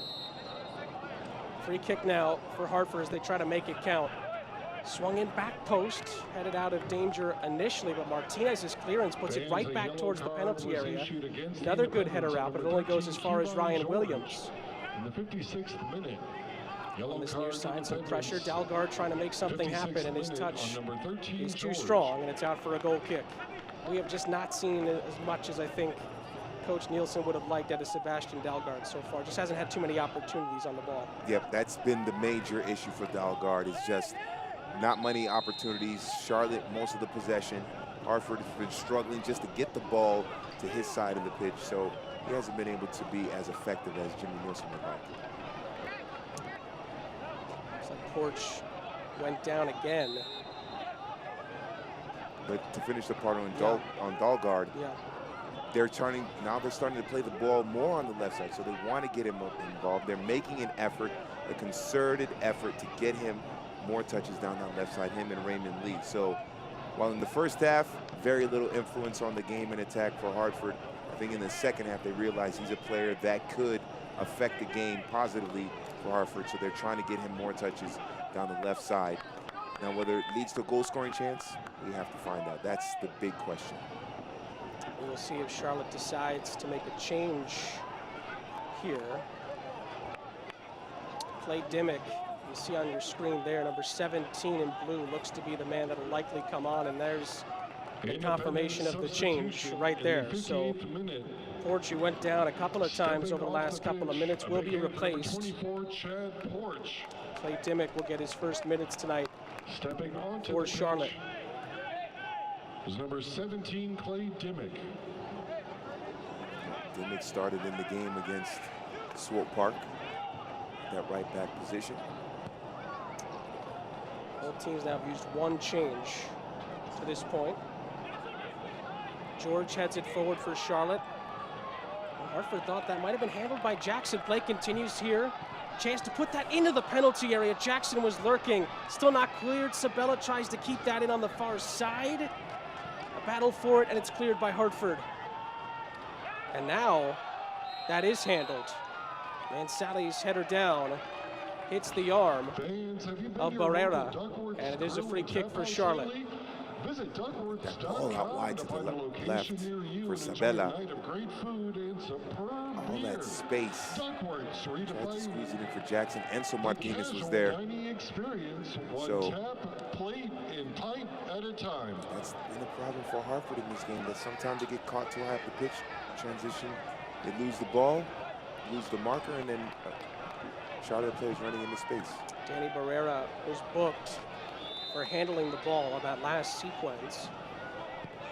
It leads to this free kick. Headed on goal by Jackson with some venom, but not on target. And it's a goal kick for Hartford. What we saw in the first half, Jackson get on the end of a ball in the penalty area on a set piece, and then this man made a fantastic save. This time his header goes wide. Get all the latest Independence gear now at shopcharlotteindependence.com. A yellow card was issued against Hartford. In the 59th minute, on Charlotte, number 80, Daniel the shirts in the crowd with the green gold stripe in the middle. They look pretty smooth. I gotta say, might have to get one just so, because none of my friends have one. So if I get one, stand out. Everyone will probably want one if you end up snagging one too. So you get some. Oh! You'll want some of that too. It's a sensational volley to open the scoring for Charlotte. Alex Martinez. And the boys in blue take the lead inside an hour. A goal out of nothing, but pure class. This is off of a throw-in. Oh, man, what a great volley. How good is that? Mansalli, who's been dangerous putting balls in all night, and Alex Martinez is pinpoint. Well, this starts with a throw-in to Mansalli. Mansalli, plenty of time and space to pick out Martinez. No one is marking Martinez on the far post. You can see Raymond Lee was in the picture, but he's a good 5 yards off of him. And Martinez has time to look at the ball, direct the ball, and what's the word I'm looking for?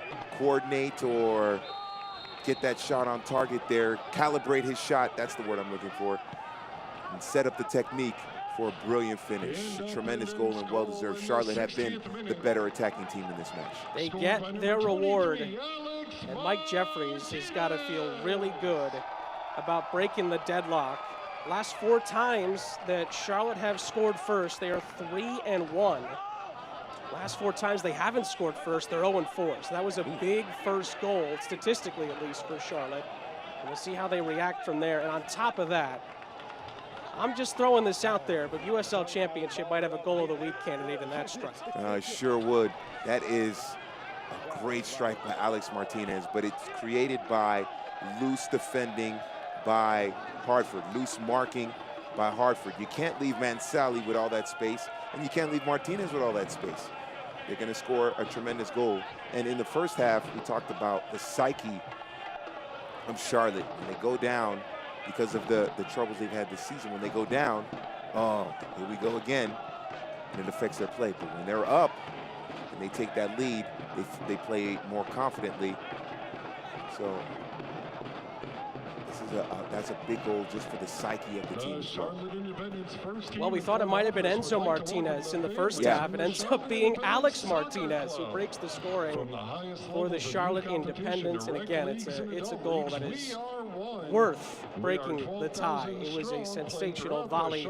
Again, off a throw, and Mansally has been dangerous on the wing all night long, and finally one of his crosses into the penalty area leads to a goal. And I'm sure some of the Charlotte players were going, you know what, Cropper's been keeping us out all game. We finally got one past him. And it took a little bit of magic, well, not a little bit, that was just great magic and great footwork by Alex Martinez to score that goal. And now for Charlotte, killer instinct. Try to get another one and really put this game away. There's going to be a booking on the far side. Mansally's challenge, I believe, is going to lead to that yellow card. Independence in the 64th minute on number 29, Mansally.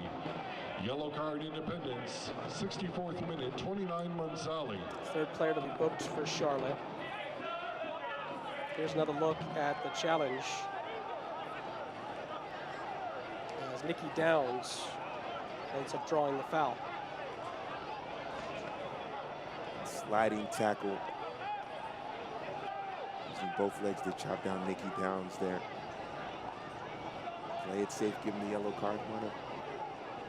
You have to give a yellow card for those kind of tackles. If the referee doesn't, then who knows what can happen after that. Hartford looking for a response, and geez, it found the head of David. He was in a good spot there, but he sends it over and out of play for a goal kick. As the leftover blue smoke from the goal is still permeating on that far sideline. Charlotte fans enjoyed that. I'm sure the Charlotte fans would like to see that blue smoke come up for another 1 or 2 goals. And the celebrations are warranted. It's been 187 minutes before this game even started since Charlotte scored their last goal. Almost 3 hours. Then you tack on another hour headed into this game as well. So a well worth celebration and a goal worthy of breaking an almost 4-hour drought. Man, that's like watching Avengers Endgame without a goal. That's a long without that time. Payoff at the end, right? Yeah, without the payoff at the end of Thanos dying. Yeah, I mean. Spoiler alert. Spoiler alert. Yeah. Well, isn't it out on Netflix already, man? It is, yeah. I don't know, Alex Martinez might give Robert Downey Jr. a run for his money for the drama. Man, that was a brilliant strike. It's a great goal there by Alex Martinez for sure. Challenged by George in the midfield. He has got to be careful. He is on a yellow. And he knows it too. That's why he's pleading his case, yeah. He's thinking, he's telling the ref, no, that wasn't one too many. Here's another look. That is a challenge that you probably shouldn't be making when you're on a yellow card. Absolutely. And he does get the ball, but his leg is clumsy. It's a clumsy challenge. He's got to be careful and look for the next 25 minutes. They cannot afford, obviously with the losing streak in it, they need all 11 players on the pitch. That's for every team, right. But especially for Charlotte, that 10-game winless slide coming into this game. They finally have a lead. You don't want to do anything stupid or anything that could cost the team 3 points. Here's Ryan Williams for Hartford. Now Raymond Lee. Dalgar looking to make something happen on this near side for Hartford Athletic. Good ball into the penalty area, headed away. Downs trying to give chase. Martinez picks it up. Enzo Martinez for Charlotte, and he had a runner on that far side, but the challenge forces Charlotte back. That was so close. It was Sabella on that left side there. And I'm sure Sabella was screaming at him, I'm open, and he tried to get it to him. The goal scorer, Alex Martinez. Probing, now switching fields. And Sally absorbs some of the pressure. Bocanegra switches it back over. Dimmick's first involvement in the game. In the end, though, it's rolled all the way back to Cropper. But I'm sure Sabella was Usain bolting down that left side. And I'm sure he was yelling at Enzo Martinez, left, pass, something. Chance for Hartford. Barrera's ball, though, left a lot to be desired going into that penalty area. Harry Schwartz made a pretty good run into the 18-yard box. They get it back, though. Barrera thought about it. Chance for the shot, and it's saved by Brandon Miller.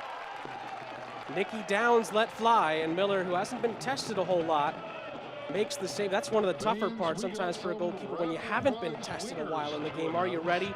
Brandon Miller showed that he was. Yeah, Brandon Miller keeping his mind focused on the game, but this is a poor touch in the back there. There was a mistake. I believe it might have been Aaron Mond. I didn't see who it was, but there was a mistake in the back. A poor touch by a Charlotte player that basically was a pass to Nicky Downs, and that's how that shot came off. So be careful here. Charlotte cannot get sloppy in their defensive half. They have to be solid and sharp in order to secure the 3 points. It's with Hartford.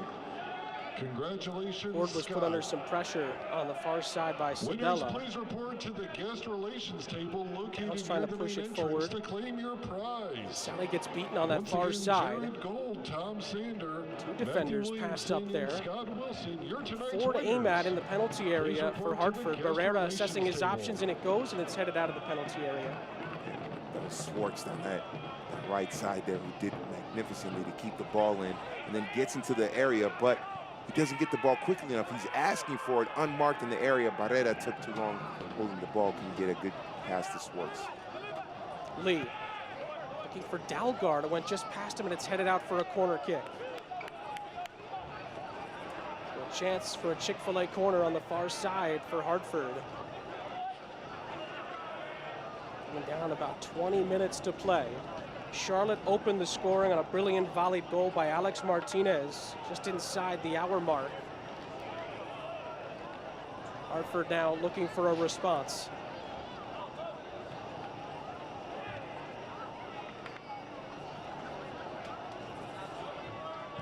In comes the corner. It's well placed.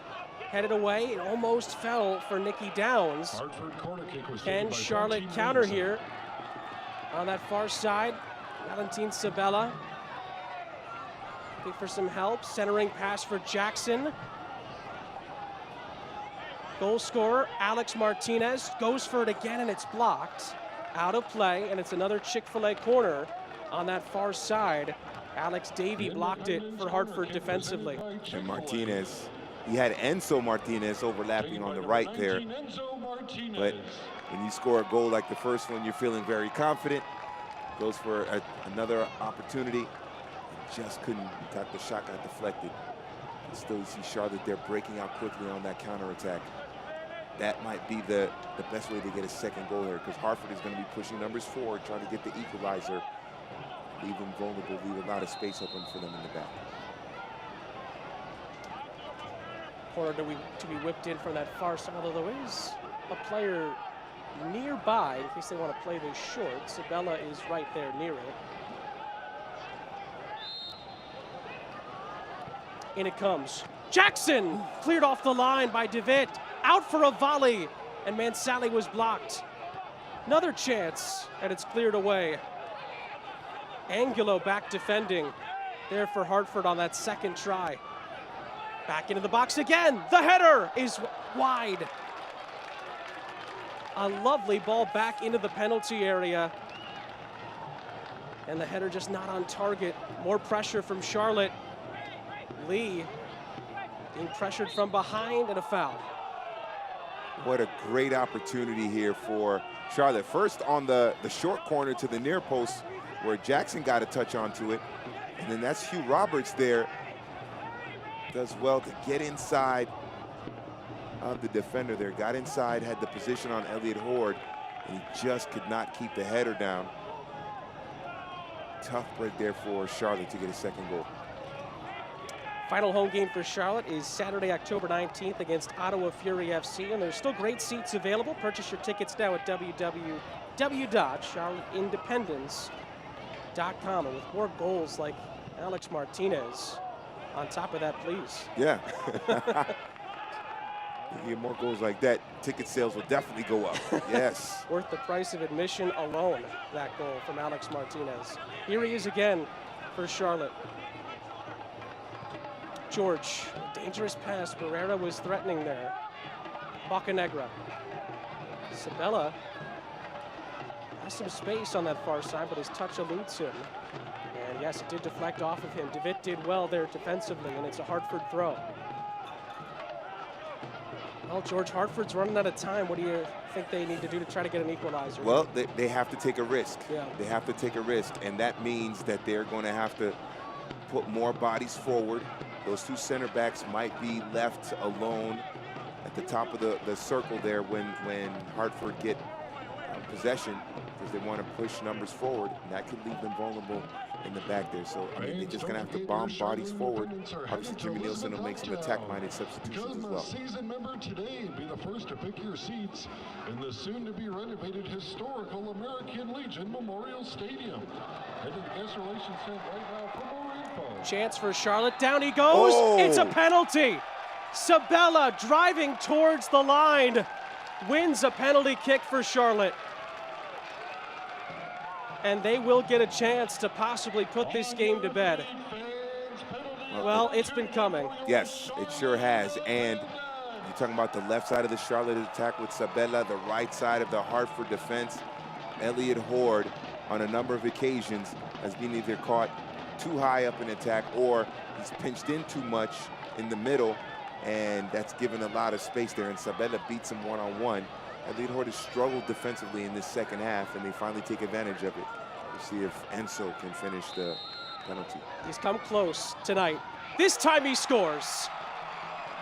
And Enzo Martinez doubles the lead for Charlotte with just over 15 minutes to play. And there was no doubt about that one. Well-struck PK by Enzo Martinez. And what I like about this is that there's no dancing, there's no hesitation. He runs up and strikes it. How many times have we seen in soccer and world football a player, they make that approach to the ball and then they hesitate, or they do a little stutter step move and then they wind up getting the penalty kick saved by the goalkeeper or shooting it over the crossbar. Enzo Martinez, you can tell he's practiced this. Just ran up to it, struck it well over the line into the back of the net. Fourth goal of the season for Enzo Martinez. Both Martinezes have scored. And Charlotte is now in complete control with just over 15 minutes to go, looking for their first win since July 13th. Here they come again. Chance for the shot, and in it goes! It's sensational from Ricardo Bocanegra. We were told just a moment ago he was likely going to be substituted. And instead, he gives one last salvo to the fans before he's taken off, and it's 3-0 Charlotte. Well, there's only one word to describe this goal, Sean. Golazo. This is brilliant. Look at the time and space, the touch, right-footed, bending away from Cropper. When you give a player all that space to take the shot, he's going to put it over the line into the back of the net, especially with the way he hit it inside of his right foot so that he can manipulate the curve of the ball. Well done by Ricardo Bocanegra. And then back-to-back goals, boom, boom, like that for Charlotte. Hartford, it's not looking good for them in terms of picking up a victory. Let the blue smoke fly. Giuseppe Gentile is coming on now for Hartford. And it looks like Harry Schwartz will be sacrificed here with 14 minutes to play for Hartford Athletic. That's Bocanegra's first goal of the season, and one he'll never forget. So well struck, so well placed. More blue smoke in the far corner. Remember, they hadn't scored in 4 hours. Yeah. They've scored 3 in 15 minutes. Hey, if you haven't eaten in a couple days and then the buffet's in front of you, you know you're going to go and you're going to wild out and you're going to go and enjoy it and stuff your face very quickly. That's the case for Charlotte. And it's good to see. A lot of times we've seen in matches, the team that's the better attacking side, they don't get the goal that they need, and then they concede a goal late and then they lose the game, or it winds up being a draw. But Charlotte deserve this victory. They deserve the goals. They've clearly been the better attacking side, and they finished their chances finally in the second half.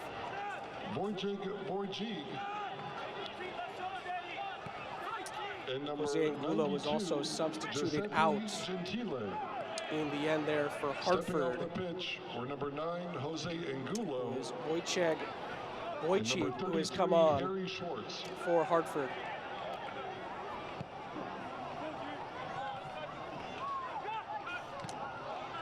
A couple of players Jimmy Nielsen is familiar with from his days as the coach of Oklahoma City Energy FC. Wojciech is one, Angulo is another one, Dalgard.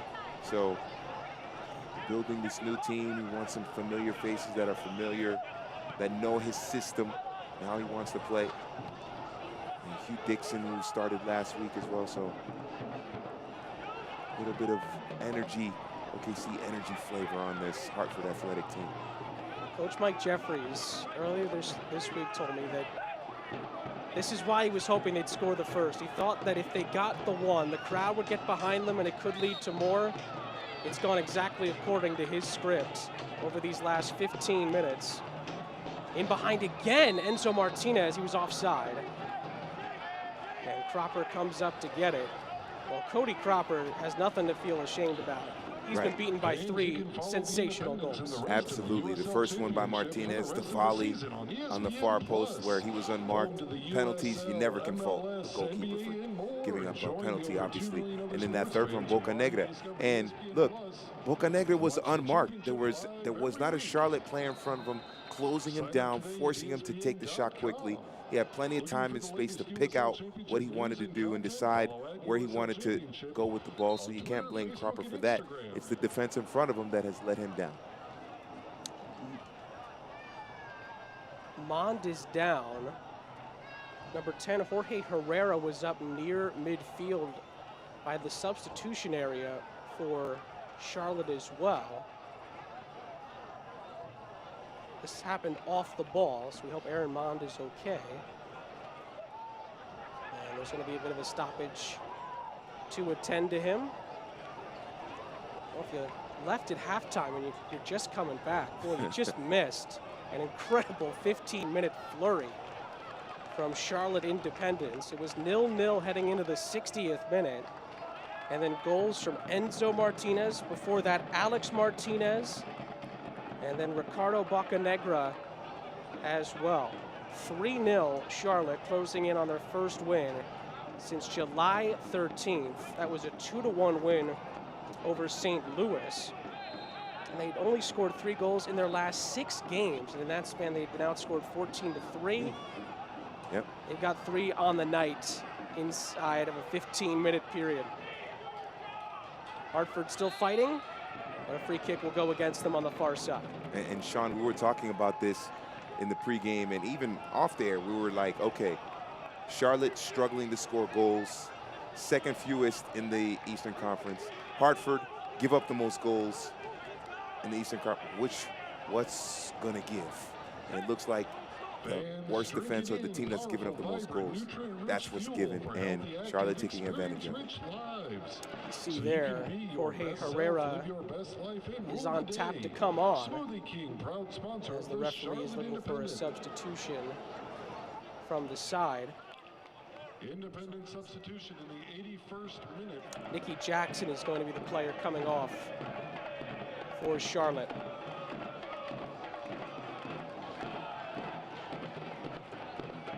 been a threat all night for Charlotte Independence, has Nikki Jackson. Nikki maybe hasn't had a shot on target or obviously a goal, but he's been very influential in attack. The way he's been able to connect and move with Enzo Martinez and Sabella, even Alex Martinez on a couple of occasions in the first half, was very important to the Charlotte attack. A lot of times, your center forwards think, okay, they might not score, but if they can help make the attack more dangerous with their movement off the ball and their play in space, it's almost just as effective. So Nikki Jackson, even though he didn't get the goal, performed very well. Should be very proud of his performance. So Herrera is on 6 goals this season. He's second on the team for Charlotte. And again, we mentioned it, Oduro on the bench as well. 7 goals. That leads Independence this season. So they've done it without their top 2 scorers for the first 80-plus minutes. Herrera trying to make some headway down this near side and does win a throw-in for Hartford Athletic. Here's Ryan Williams, and it's cleared away.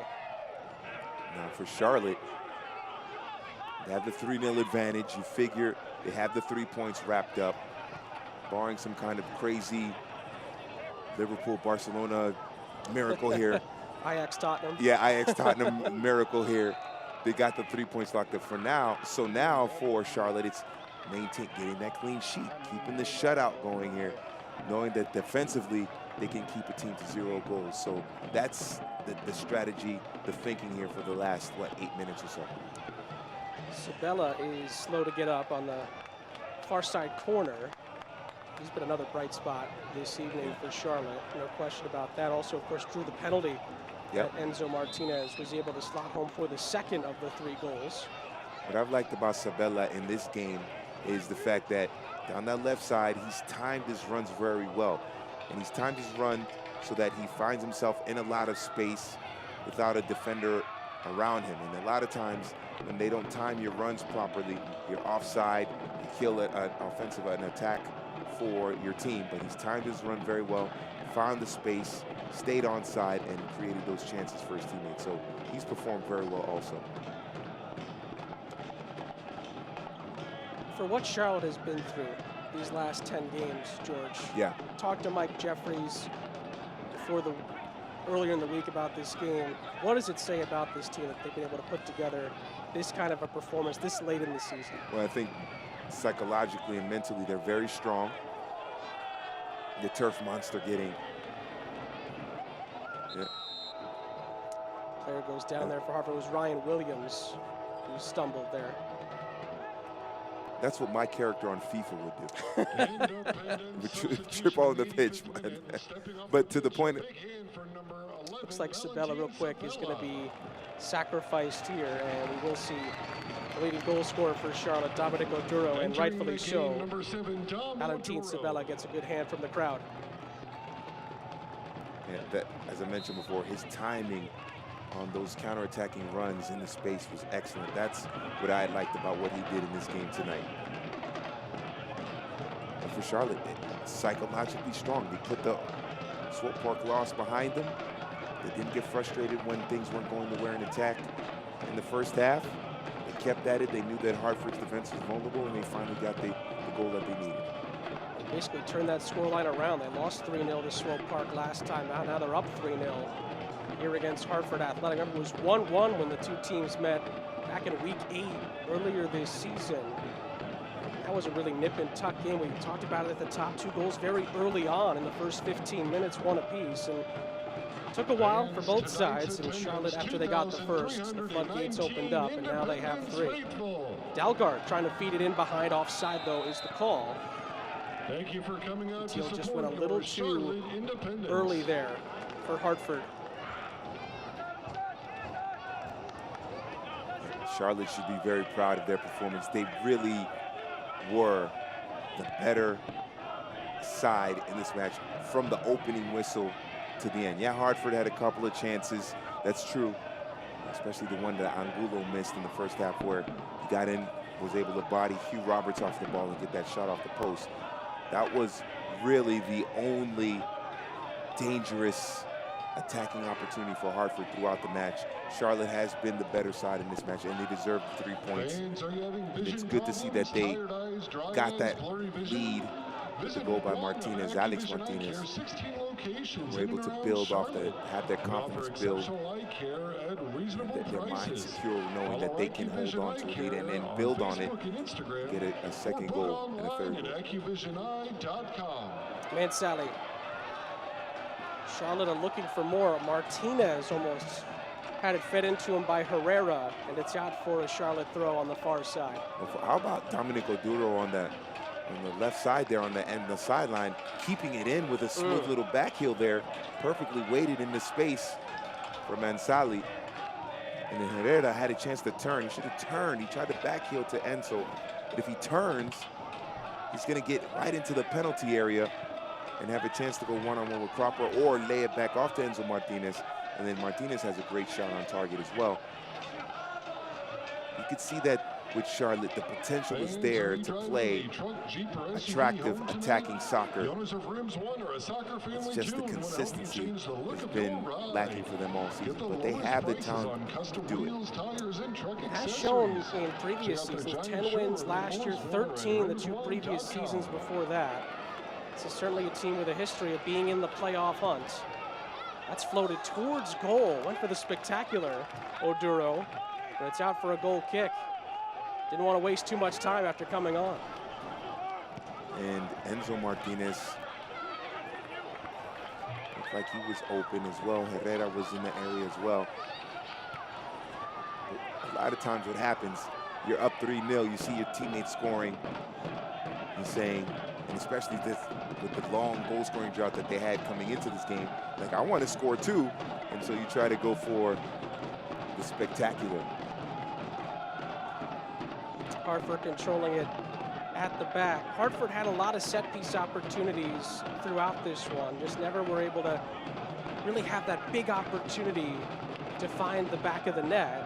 And despite all the great first-half saves from Cropper, he ends up getting beaten by 3 very good strikes in the second half for a Hartford team that is still trying to shore things up a little bit defensively. Yeah, there's an old soccer adage, old football adage, goals you don't score get scored on you.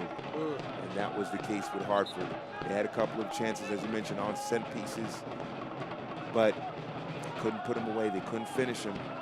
And Charlotte, when they had their chances, especially in the second half, they finished them. They took advantage of those mistakes, especially in the midfield and defensively for Hartford. This win would put Charlotte on 29 points. It's their 6th win of the season. It would be now 7 points clear of Hartford, who are just behind them in the East coming into tonight on points on 22.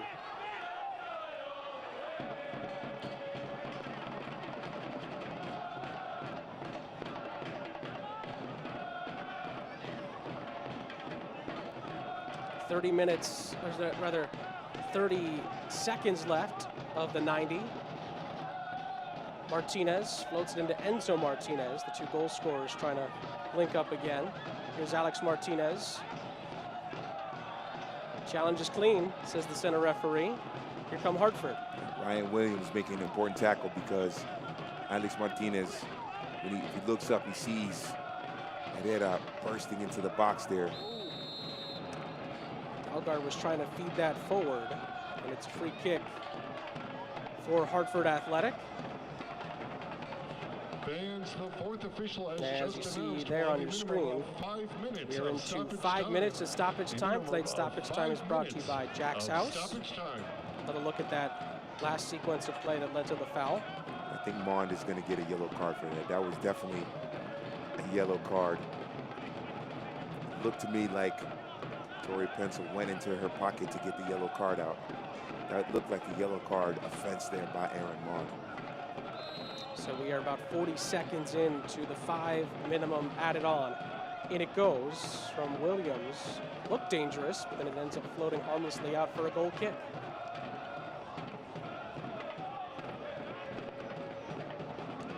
Well, for Hartford, the road woes, at least record-wise, continue. This would be their 14th loss on the road this season. They do have 2 triumphs on the road against their inaugural season.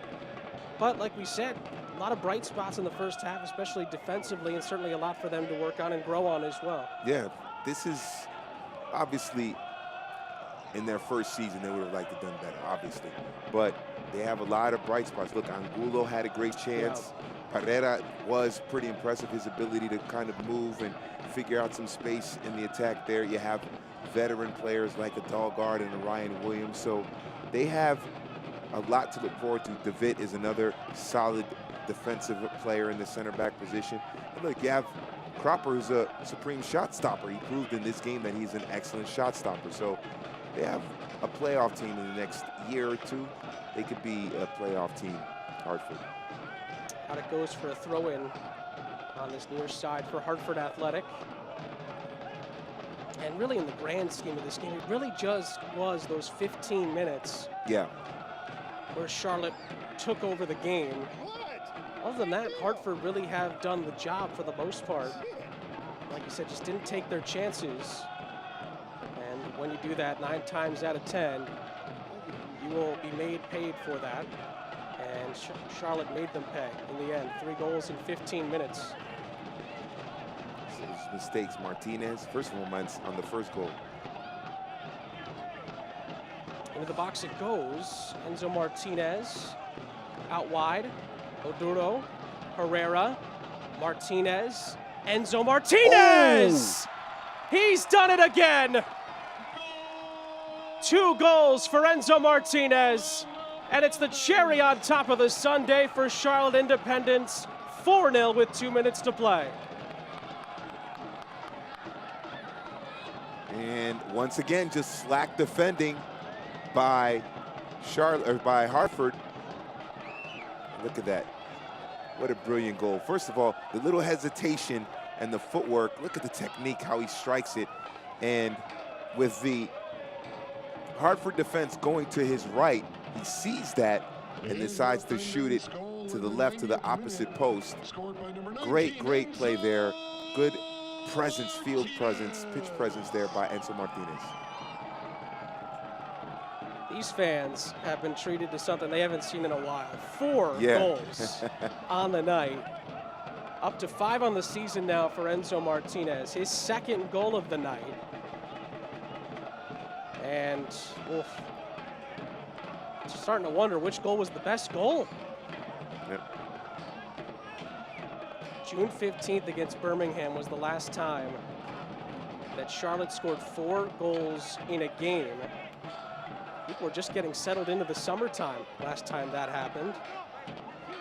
And after the long goalless drought, these Charlotte fans have been treated to a fun night. And in that game against Birmingham, they got a goal off a penalty. Herrera scoring that one, and Enzo Martinez had a goal in that game as well. So it's there. You could see for Charlotte that they have that ability to create goal-scoring chances and finish them. It's just the consistency of doing it over the course of an entire season. The one thing Hartford have to work on over the next few games to end the season is just better marking, being more aggressive, tightly marking whoever's in or around the penalty area to prevent goal-scoring chances, because on all 4 of them, or 3 of them, I should say, because obviously 1 was a penalty. But on the first one from Alex Martinez, unmarked, far post. Bocanegra, unmarked at the top of the penalty area. Martinez, no one closing down on them at the top of the penalty area. Coming down on the final few moments here. And that is full time. A resounding 4-0 victory for Charlotte Independence. Their first victory since July 13th. What a match for Charlotte. They really took over in the second half. They defeat Hartford 4-0. We will wrap things up after a quick break.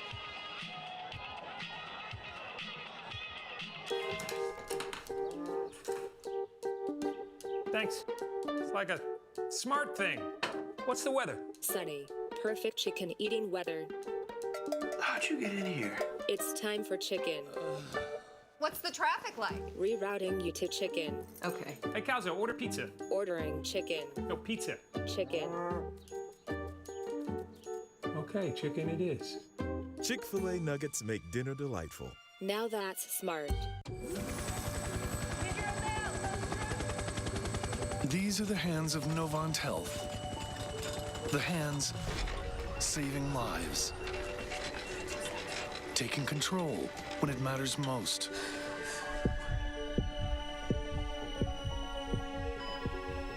These are the hands advancing care. They're skillful, precise, and compassionate. It's gonna be okay from here. They're the hands giving you strength. Those same hands delivering specialized care also take the time to hold yours. And they'll be waving goodbye as you walk out of our doors and back to your life. These are the hands of Novant Health, the hands making healthcare remarkable.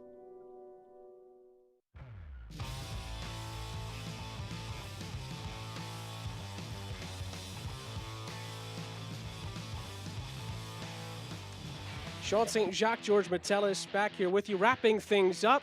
We start here with the save of the game. Score your official Charlotte Independence debit card at wellsfargo.com with Card Design Studio. Here's tonight's save of the game brought to you by Wells Fargo. The great save by Brandon Miller and a 4-0 win for Charlotte Independence.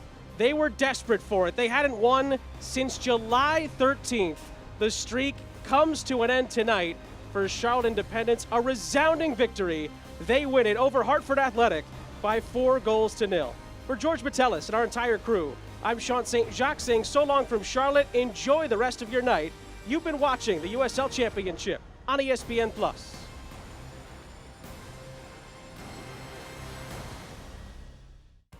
This copyrighted telecast of the United Soccer League Championship cannot be retransmitted, rebroadcast, or reproduced without the expressed written consent of the United Soccer League Championship.